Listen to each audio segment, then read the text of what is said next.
یہ جو غیر مسلموں کی طرف سے دعویٰ کیا جاتا ہے کہ مسلمان متعصب ہیں، بھئی اپنے ہی کو برحق سمجھتے ہیں، اپنے آپ ہی کو کیا سمجھتے ہیں؟ برحق سمجھتے ہیں، اور یہ کہتے ہیں کہ جو اس کو فالو نہیں کرے گا وہ معاذ اللہ جہنم میں جائے گا. تو سوال یہ پیدا ہوتا ہے کہ تعصب تو آپ کے اندر بھی ہے نا. آپ ہندو صرف اس بیس پر ہیں کہ آپ ہندوؤں کے گھر میں پیدا ہوئے، آپ سکھ صرف اس بیس پر ہیں کہ آپ سکھوں کے گھر میں پیدا ہوئے. آپ نے کبھی اس تحقیق کی کوشش کی کہ میں صحیح مذہب کو فالو کر رہا ہوں یا غلط مذہب کو؟ جو پروپیگنڈا مسلمانوں کے خلاف آپ کے باپ دادا نے بتا دیا کہ یہ دہشت گرد ہوتے ہیں، یہ ٹیپو سلطان یوں تھا تو محمود غزنوی یوں تھا، جو کچھ انہوں نے آپ اٹرم شٹرم آپ کو کہہ دیا، آپ نے اس پہ کیا کر لیا؟ کل کسی کے کمنٹس میں نے پڑھے، یہ محمود غزنوی لٹیرا اور یہ محمود غزنوی یوں تھا اور اس نے تلوار کی نوک سے اسلام پھیلایا اور یہ کیا اور وہ کیا. مجھے دنیا میں بتاؤ کہیں بھی دنیا میں کوئی حکومت اخلاق کے زور سے قائم ہوئی ہے؟ نہیں یاری بات میرا خیال ہے. امریکہ ایسے وجود میں آیا تھا کہ انگریز گئے تھے وہاں اخلاق سے ریڈ انڈین کو دعوت دی کہ یار ہمیں حکمران کے طور پہ تسلیم کر لو. انہوں نے کہا چلو ٹھیک ہے، تم بہت اچھے ہو، گورے ہو، ہم کالے ہیں، تم ہم پہ حکومت کرو. ہے بھائی، محمود غزنوی کی آپ کو تلوار نظر آ رہی ہے. ہندو راجاؤں نے، ہندو پنڈتوں نے جو گاؤں دیہاتوں پہ حکومتیں کی ہیں، وہ کیا ان کو رام کر کے، ان کو اپنے نظریوں سے مطمئن کر کے پھر انہوں نے الیکشن ہوا تھا؟ یہ تو جمہوریت کا نظام اس دور میں شروع ہوا ہے. صدیوں سے ایسا ہی ہوتا تھا کہ تلوار کی نوک سے بولو بھائی حکومتیں کی جاتی تھیں.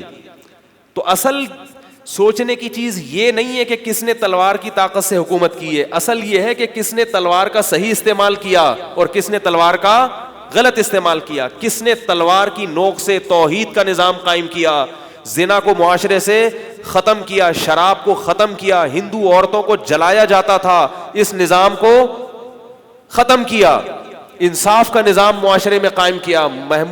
محمد ابن قاسم تلوار کی زور سے ہندوستان پر قابض ہوا ہے، لیکن محمد ابن قاسم نے تلوار کی زور سے جو انصاف پھیلایا تھا اس کی شہادت خود ہندوؤں نے دی ہے. آپ کو معلوم ہے کہ 1300 سال پرانے کسی فاتح کی مسلمانوں نے تصویر محفوظ، کیونکہ اسلام میں تصویریں ہمیشہ سے حرام رہی ہیں، تصویریں بنا کے لٹکانا اس کی اسلام اجازت نہیں دیتا، مگر محمد ابن قاسم کی تصویریں آج بھی کتابوں میں ملتی ہیں. یہ مسلمانوں نے نہیں بنائی، یہ ہندوؤں نے محمد ابن قاسم کی تصویریں بنائی تھی اس کی پوجا پاٹ کرنے کے لیے کہ یہ وہ نجات دہندہ ہے جس نے ہمیں ہمارے ظالم حکمرانوں سے نجات دلائی ہے.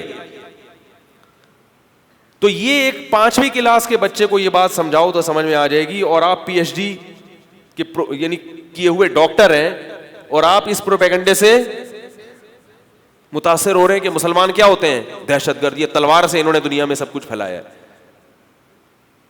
ہر دور میں تلوار ہی سے جو کچھ پھیلا ہے وہ پھیلا ہے. فرق یہ ہے کہ تلوار کے زور سے آپ نے، بولو بھائی، امریکہ اگر جاپان پہ ایٹم بم نہ برساتا تو آج امریکہ ہوتا؟ کیا ہو گیا؟ امریکہ نے غلط کیا. جنگ کا یہ مطلب نہیں ہوتا کہ آپ پوری کی پوری قوم کو اس طریقے سے تہس نہس کر دیں، اس کی اسلام اجازت نہیں دیتا. یہ ایٹم بم اگر مسلمانوں کی خلفاء کے پاس ہوتا تو شاید مسلمان اس کا استعمال نہ کرتے، ان کے علماء منع کر دیتے کہ بھئی کسی قوم کو اس طرح سے نسلوں کو بالکل اس کی جناب تباہ و برباد کر کے رکھ دیا آپ نے. تو لیکن امریکہ نے استعمال کیا، اور جنگ عظیم میں پھر فتح کس کو ہوئی؟ جرمنوں کو شکست ہو گئی، جاپان اور اس کے تمام اتحادیوں کو کیا ہو گئی؟ شکست ہو گئی. اور اگر شکست نہ ہوتی، یہ جو جماعت اسلامی کے سابق امیر تھے قاضی حسین احمد، یہ ایک دفعہ جاپان گئے. اسلام میں بھی تلوار بھی ہے، بم بھی ہے، سب کچھ ہے. کیوں ہے یہ میں یہ سمجھانے کے لیے بتا رہا ہوں، دہشت گردی کے لیے نہیں ہے. یہ کیوں ہے یہ سمجھانے کے لیے میں بتا رہا ہوں آپ کو کہ وہ جو سابق صدر ہے نا جماعت اسلامی کے سابق امیر قاضی حسین احمد، جن کا انتقال ہو گیا، اللہ ان کی مغفرت فرمائے، وہ گئے وہاں جاپان کے صدر ان سے ملے. اس نے چنگ پونگ کر کے ان سے کوئی بات کی ہوگی، ٹھیک ہے، اس کا ترجمہ کیا. اس کا حاصل یہ تھا، اگر وہ صحیح ترجمہ سمجھے اس کا، تو اس کا حاصل یہ تھا، یہ جو قاضی حسین احمد ہیں یہ گئے جاپان، صدر نے اس وقت پاکستان نے ایٹمی دھماکہ کیا تھا, تو جاپان کے صدر نے ان سے کہا کہ آپ لوگ جو ایٹمی دھماکہ کر رہے ہو یہ اچھا کام نہیں ہے, ایٹم بم سے تباہی پھیلتی ہے, انسانیت کا برباد ہوتا ہے, یہ چی چی تھو تھو بہت غلط کا, یہی اسٹائل ہوگا. یہ کیا آپ نے, چی چی تھو تھو, بہت گندا کام کیا, بم لوگ مرتے ہیں اس سے, یہ ہوتا ہے. تو قاضی حسین احمد صاحب نے بڑی پیاری بات کی, انہوں نے کہا اگر یہ بم آپ لوگ پہلے بنا لیتے تو آپ کے ملک میں جو تباہی ہوئی ہے نا ایٹم بم سے وہ نہ ہوتی, آپ کی قوم کیا ہو جاتی, اس بم کی تباہی سے محفوظ ہو جاتی. یا تو ساری دنیا غلیلوں سے لڑے, پھر مسلمان بھی غوری میزائل نہیں بنائے گا, بابر میزائل نہیں بنائے گا, اس کو وہ بہت بڑی آرمی نہیں بنائے گا, وہ ایٹم بم نہیں بنائے گا. آپ ساری دنیا سے ایٹم بم چھین لیں, شب برات کے پٹاخے ان کے ہاتھ میں پکڑا دیں, تو پٹاخوں میں تو ہم کیا ہیں, ہمارے یہاں تو شب برات میں باقاعدہ آرڈر پہ پٹاخے پھوڑے جاتے ہیں. صحیح سمجھ میں آ رہی ہے بات. لیکن دنیا کی اسلام دشمن طاقتیں ایٹم بم بھی بنائیں, ان کی مضبوط آرمی بھی ہو, ان کی ایئر فورس بھی ہو, ان کی سمرینیں بھی ہوں, اور وہ جناب دور سے دور وار کرنے والے میزائل بنا رہے ہوں, تو پھر مسلمان بھی کیا کرے گا, بنائے گا. کیونکہ مسلمان کو اس کے کتاب نے, اس کے قرآن نے حکم دیا, فرمایا اعدوا لهم ما استطعتم من قوہ, کیونکہ اسلام برحق مذہب ہے, اسلام سچا مذہب ہے. تو اللہ فرماتے ہیں تم تو اس کے زیادہ اہل ہو کہ اپنا ڈیفینس کرو, اپنا دفاع کرو.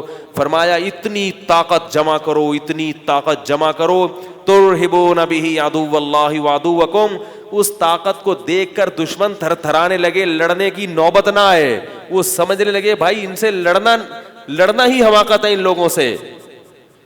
ترہبون بہ, تمہاری اس طاقت کو دیکھ کر, تمہارے اس اسلحے کو دیکھ کر, سن کر یار ایسے ایسے میزائل ایجاد ہو رہے ہیں, اس کو دیکھ کر یہ کیا کرنے لگے, ورنہ کمزور آدمی کو لوگ کھا جاتے ہیں. جاپان دیکھو نا, کتنے بڑے بڑے سائنسدان ہیں جاپان کے, مگر کوئی پالیسی بیچارہ. ہمارے ایک رشتہ دار تھے مرچنٹ نیوی میں کیپٹن تھے, وہ انہوں نے بتایا کہ ہم کیا کرتے ہیں کہ جاپان سے گندم کا جہاز لے کے جاتے ہیں امریکہ, پھر وہی جہاز واپس جاپان لے کے آتے ہیں. میں نے کہا یہ کیا ڈرامہ ہو رہا ہے. انہوں نے کہا امریکہ بہادر نے کہا ہے کہ مجھ سے تم اتنی ٹن گندم خریدو گے.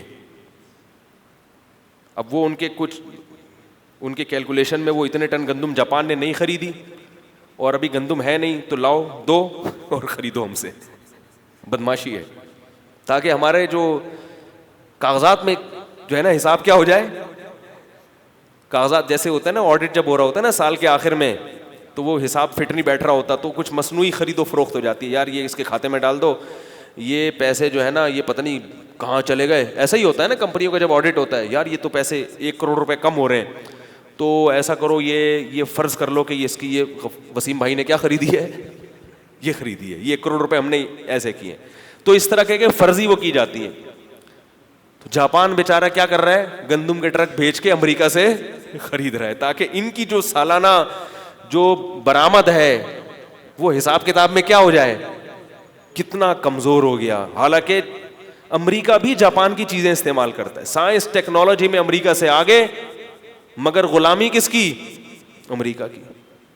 تو اگر جاپان پہلے ایٹم بم بنا لیتا تو یہ ڈرامے پھر جاپان امریکہ کے ساتھ کر رہا ہوتا.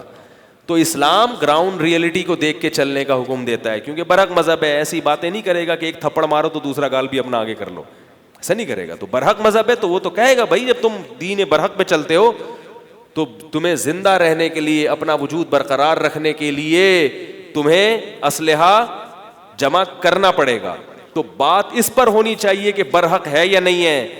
اگر برحق ہے تو وہ تمام لوازمات کے ساتھ برحق ہے. اگر اسلام برحق مذہب نہیں ہے پھر اس کی ساری باتیں غلط ہیں. تو یہ بھی تو عصبیت ہے, تعصب ہے کہ آپ اسلام کے دعوے کو سننے کے لیے اور قبول کرنے کے لیے تیار نہیں ہو, صرف عصبیت کی بیس پر کہ آپ کو مسلمانوں سے ذاتی بغض ہے, مسلمانوں سے ذاتی چڑ ہو گئی ہے. تو اس لیے یہ ساری چیزیں 5ویں کلاس کے بچے کو سمجھاؤ گے تو میرے بھائی سمجھ میں آ جائیں گی. لیکن الزامات کی آپ ایک طویل فہرست, مسلمان دہشت گرد ٹیپو سلطان نے آ کے یہ کر دیا, لوٹ مچا کے چلا گیا, مندروں کو لوٹ لیا. تو ظاہر ہے میرے بھائی جب وہ قبضہ کرے گا تو جو بھی حاکم ہوتا ہے زمین کا مالک تو وہی ہوتا ہے نا. جب وہ آئے گا تو زمین کا تو جو جتنی بھی حکومتی املاک ہیں وہ اس کا کیا بن جائے گا؟ مالک.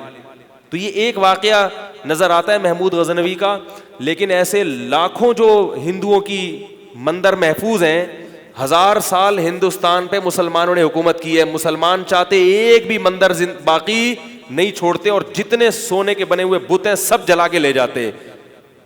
1000 سال میں ایک واقعہ ہمیں ملتا ہے محمود غزنوی کا, باقی سارے بت بھی محفوظ ہیں, ان میں سونا بھی نہیں, آ رہی بات سمجھ میں, محفوظ ہے.